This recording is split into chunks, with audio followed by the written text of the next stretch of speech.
Hello ulit! Grabe, ang tagal-tagal ko rin hindi nakapag-upload. Ang daming nangyari nitong mga nakaraang buwan. Pero finally, itutuloy na natin yung last part ng naging gala natin dito sa People's Park in the Sky sa Tagaytay. Feeling ko nga ngayon, kung pupunta ulit tayo rito, mas madalas na ulit ang hamog dahil tag-ulan na naman. Alam naman natin ang Tagaytay, bigla-bigla na lang lumalamig, tapos maya-maya halos wala ka nang makita sa sobrang kapal ng fog. Yung tipong kanina ang linaw pa ng paligid, tapos biglang parang binalot na ng puting ulap lahat. Habang naglalakad, hindi talaga mawawala yung paakyat at pababang daan. Medyo mapapahinga ka talaga ng ilang beses, lalo na kapag hindi ka sanay maglakad.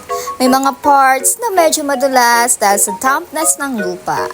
Kaya ingat-ingat din talaga sa bawat hakbang, pero sa bawat pagod, sulit naman kasi habang tumataas ka, mas gumaganda rin yung tanawin kahit pa unti-unti siyang natatakpan ng hamog. May nagtitinda rin ng mga souvenirs at snacks sa gilid, kaya nakaka-tempt din huminto sandali para tumingin at bumili ng maiinom. Ang People's Park in the Sky ay isa sa mga pinakasikat na tourist spot sa Tagaytay.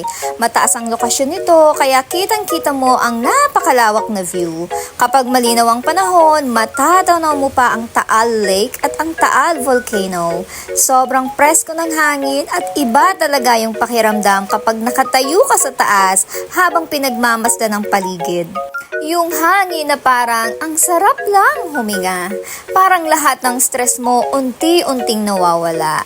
Habang paikot-ikot, talagang in-enjoy lang ang bawat sulok ng lugar. May mga lumang structure na parang may history talaga. At kahit simple lang tingnan, may charm siya na parang ang daming kwento. Hindi naman kailangan magmadali.